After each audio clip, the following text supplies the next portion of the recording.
If anybody come and tell you, like say for instance, you go tell somebody else, right?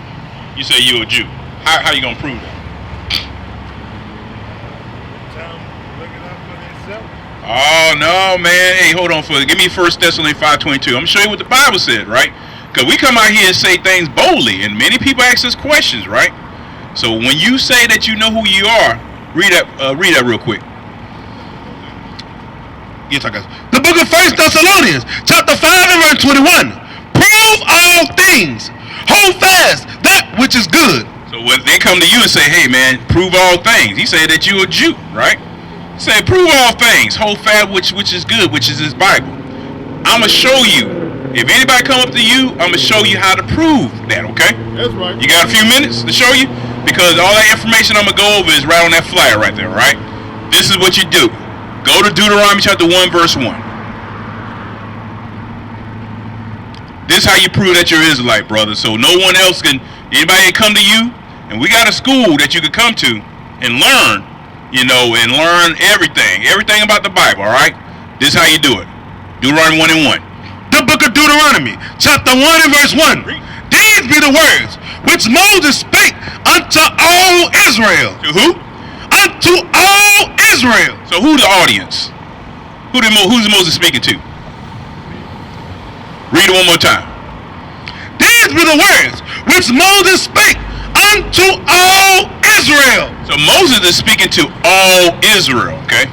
So Moses ain't speaking to nobody else. This is the first verse of Deuteronomy, okay? That's right. So that's the audience of this chapter right here, okay? So that's the first part, right? Watch this. Go to Deuteronomy 7 and 6. Deuteronomy 7 and 6. Hey, brother, how you doing? You got a flyer? Can you give you a flyer real quick, man? Know who you are according to the Bible? Hey, I'm going over nationality, brother. If you got a minute when you come back, man, you got any questions, you can definitely ask. Read. The book of Deuteronomy, chapter 7 and verse 6. For thou art an holy people. God called our Israelites a holy people. Holy means separate, meaning separate from every other nation. Read. Unto the Lord thy God. Read. The Lord thy God hath chosen thee to be a special people unto himself above all people that are upon the face of the earth. So the Bible says the Israelites is above all people upon the face of the earth. So, but many of our people look for equality, right? But God says we're above all nations above the earth. But it don't seem that way now, right? Let's go to Deuteronomy 28 verse 1. Now we're going to get to how you prove that you're an Israelite. The audience in Deuteronomy 1 and 1 is to the Israelites, the so-called blacks in Spanish and Native Indians today. God said they're above all nations. But right now, even though we're above all nations, we're still at the bottom of the society. But here's the key. Read. The book of Deuteronomy, chapter 28 and verse 1. And it shall come to pass, if thou shalt hearken diligently unto the voice of the Lord thy God, to observe and to do all his commandments which I command thee this day, that the Lord thy God will set thee on high above all nations of the earth.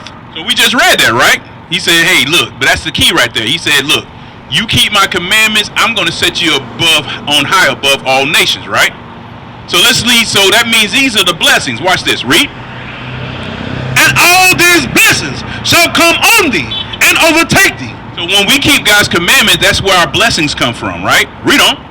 If thou shalt hearken unto the voice of the Lord thy God, blessed shalt thou be in the city, and blessed shalt thou be in the field. God says, look, if we keep the commandments, he's going to bless where we live at, and he's going to bless our crops in the field, right?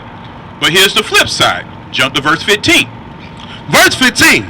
But it shall come to pass, if thou wilt not hearken unto the voice of the Lord thy God, to observe, to do all his commandments and his statutes, which I command thee this day, that all these curses, all these what? All these curses shall come upon thee and overtake thee. Hey, brother, is a curse a good thing or a bad thing?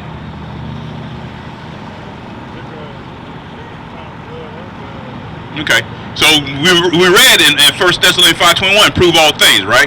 So I'm going to prove, give me Daniel 9:11. So I'm going to prove that a curse is a bad thing, okay? It's not a good or a bad thing, it's a bad thing. So I'm going to prove that, and then I'm going to show you. We're going to go right back and show you how you prove that you're an Israelite according to the Bible. Okay? Daniel 9, 11, and 12. Let's go. Yeah? Let's go. The book of Daniel, chapter 9, verse 11. Yea, all Israel have transgressed thy law. God says all Israel, all the so-called blacks, Hispanics, and Native Indians who are today the Israelites have broke God's laws. Read on. Even by departing. And we departed. We don't want to keep God's laws anymore. Read on. That they might not obey thy voice. Therefore, the curse is poured upon us. So, since we don't keep God's laws, he said the curse is now upon the Israelites. Read on. And the oath that is written in the law of Moses, the servant of God, because we have sinned against him, and he has confirmed his words, which he spake against us, and against our judges that judged us, by bringing upon us a great evil. A what? A great evil. A curse is a what? A great evil. For under the whole heaven have not been done, as has been done upon Jerusalem. So has all nations gone on slave ships? So under the whole heaven, all the black history that you know, all the movies you've seen, God is saying, under these curses, this great evil that he poured upon us, no other nation has went what the so-called blacks, Hispanics, Native Indians went through, the Israelites. That's what it's saying. Let's go back to Deuteronomy 28, verse 15. Read. The book of Deuteronomy, chapter 28 and verse 15. Read. But it shall come to pass, if thou wilt not hearken unto the voice of the Lord thy God, to observe, to do all his commandments and his statutes, which I command thee this day, that all these curses, All these what? all these curses, All these great evils. Read on. shall come upon thee and overtake thee. So these great evils, these curses that came upon us as a people and overtake us. But watch this. Jump to verse 45. Verse 45. Moreover, all these curses, All these great evils, these curses, read. shall come upon thee, and shall pursue thee, and overtake thee, till thou be destroyed. So these curses were designed, these great evils were designed to destroy us since we don't keep God's commandments. Read on. Because thou hearken not unto the voice of the Lord thy God, to keep his commandments. That's the reason why, because we don't keep God's commandments. So these curses, these great evils are upon us because we don't keep God's commandments. Read. And his statutes, which he commanded thee, and they shall be upon thee for a sign. Hey, what street we on? God says these curses, these great evils going to be upon on us for a sign. Where we at? Where we located right now? Mill Branch? How can you prove that? So the sign will identify what street we on, right? Right. Okay, so that's what it's referring to. Read that again. And they shall be upon thee for a sign. God says these curses are going to be an identification marker on a particular group of people. Read on. And for a wonder. And we're going to wonder why we went into slavery on slave ships until the prophets come out to these street corners and teach our people so. Read on. And upon thy seed forever. So these are generation curses. So I went there for a reason. So what it's saying here is, God says you will know my people by the curses, because the signs is going to tell you who they are, okay? So it is very important to know that in verse 46. So now we're going to go through some of the curses, and whoever fit these curses is God's chosen people. Make sense? Let's jump to verse, keep reading verse 48. Yes, sir. Verse 48. Therefore shalt thou serve thine enemy. Since we want to keep God's commandments, we got to serve our enemies now. Read. Which the Lord shall send against thee. So the Lord sent the so-called white man to come get us out of Africa, and we was on the Arabian slave trade. Read on. And hunger. When you hungry, where you got to go at to get your food? Who owned that? Yeah, God says that's your enemy. Read on. And thirst. You got a water bill you got to pay? What if you don't pay your water bill? What happens? So who owns that?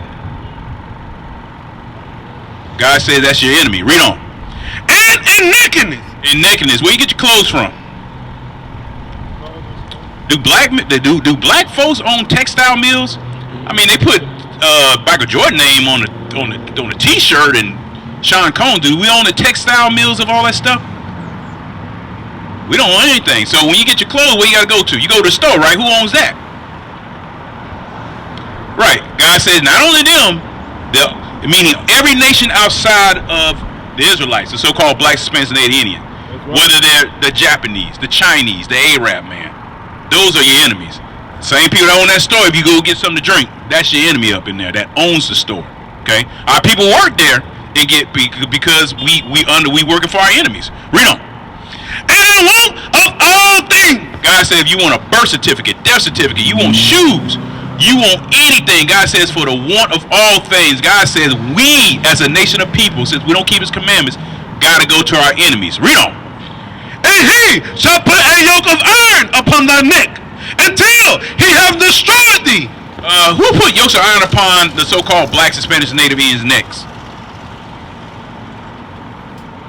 The Bible's call it your enemy, okay? And we will have been destroyed because you know that you're a Jew, but if we ask about 5 black folks up around here, what are they gonna say? I'm Nubian, I'm African American, I'm Afro-American. You're gonna get 5 different answers. Why? Because we are destroyed.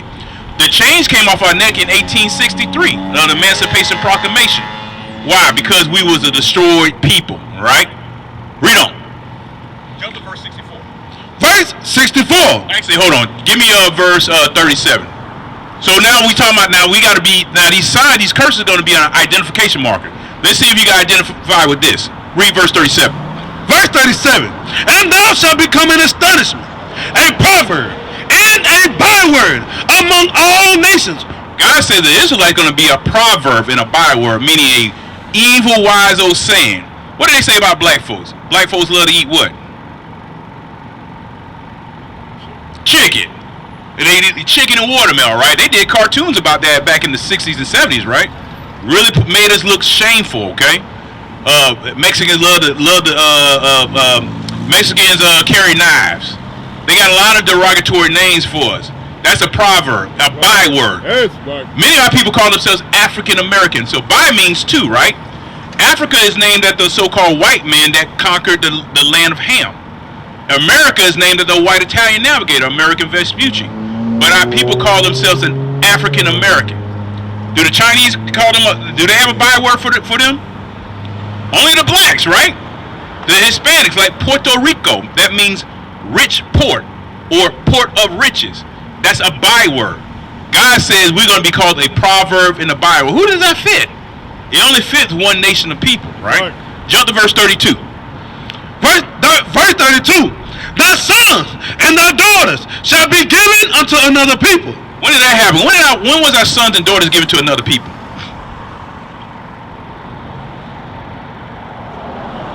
Huh? You go down on Bill Street? You ain't from here? Where you from? New Orleans? Okay then. So when they brought those ships up the Mississippi River and they stopped in New Orleans, right? And they took our people off, right? Some of them had children with them, right? What happened to them? They separated them, right? But they was given to another people, right? Right. They call that black history, right? Slavery, right? Read it again.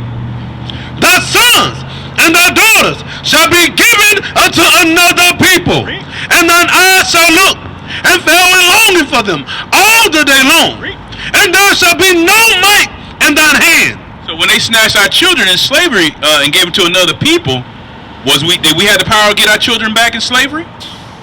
No. So who is this talking about? It's talking about the so-called blacks, Hispanics, Native Indians, because that happened to us. Right. Read verse 41. Verse 41. Thou shalt beget sons and daughters, but thou shalt not enjoy them, for they shall go into captivity. Didn't the sons and daughters go into captivity? They got movies on this stuff. You seen the movies where the children was in slavery, going to captivity? They showed us in the movies. It's in the history books, but it's called Bible prophecy because this was prophesied thousands of years ago. It's saying, you so-called Israelites, if you keep my commandments, you're gonna lose your identity, right, and all these things gonna befall upon you. Did you know slave ships was in the Bible? Okay, then let's get that real quick. Read verse 68. The book of Deuteronomy, chapter 28 and verse 68. And the Lord shall bring thee into Egypt again. So God says the Lord gonna bring us to Egypt again. So when you know the history about the Israelites, right? They walked out of Egypt, right? under the hand of Moses, right? So we're going to find out what Egypt means. But he said, I'm going to bring you to Egypt again. But let's see what Egypt means. Read. The book of Exodus, chapter 20, verse 2. Read. I am the Lord thy God, which I brought thee out of the land of Egypt, out of the house of bondage. Out of the house of what? Out of the house of bondage. What does Egypt mean? Bondage. You can look it up in a regular dictionary. It means bondage. Or another word is slavery. It means all the same thing. Watch this. Let's go right back to Deuteronomy 28:68. The book of Deuteronomy, chapter 28 and verse 68. And the Lord shall bring thee into Egypt again. So what Egypt means? It means bondage, right? It means slavery. Read it one more time. 22. Yes, sir. And the Lord shall bring thee into Egypt again with ships. With what? With ships. With what? With ships. Who went on cargo slave ships? What people went on cargo slave ships? God says, look, I brought you out of Egypt one time, but you don't keep my commandments. I'm going to bring you to Egypt again, but this time it's going to be with ships. What people went on cargo slave ships? Black people. Not only black people, but the Hispanics. You remember 1492, Columbus sailed the ocean blue? They was on slave ships for us. For the so-called African-American man, because that happened in 1619. See what I'm saying? And the Native American Indians, because they came over here and took the land and destroyed many of our people. Read it again. And the Lord shall bring thee into Egypt again with ships. With cargo slave ships. Read. By the way whereof I spake unto thee. By the way Moses said it was going to happen, that's exactly how it happened. 1492, 1619. Read on. Thou shalt see it no more again. And there ye shall be sold unto your enemies. Sold to who? Unto your enemies. The black man gonna be sold to who? Your enemies. For bondmen. For slave men. Read. And bondwomen. And no man shall buy you. No man has saved and redeemed. Are we still at the bottom of society? Are we still the people that put us in slavery and brought us over here in slave ship? Are they still at the top of society over us? So what does that mean? We still in give me that in Baruch 3. So hold on for a minute. So who is this talking about? Okay then, good. Right. Go back to verse 46. That's right. Verse 46. And they shall be upon thee for a sign. God says these curses are going to be an identification marker of who my people are. That's right. That's how you prove that you're a Jew. That's right. You got to learn and understand Deuteronomy 28, because God says by these curses you will know my people. What? Used to scream black power while Heron was pushed. But at the end of the day, nothing's in vain. IUIC has been given a vision. The tents of Judah has risen. Many has attempted the mission. Minor murmuring, omitting, and missing the mark. Just reading that he had the flame of fire in his eyes gave us the spark. We on Paul's mission. We out on the road. Purple and gold. From Mexico, Cuba, Haiti, Ghana, Sierra Leone. 144,000 boots banging, concrete crackling. These are our men repented at heart. The scriptures is proof. IUIC, we deliver the truth.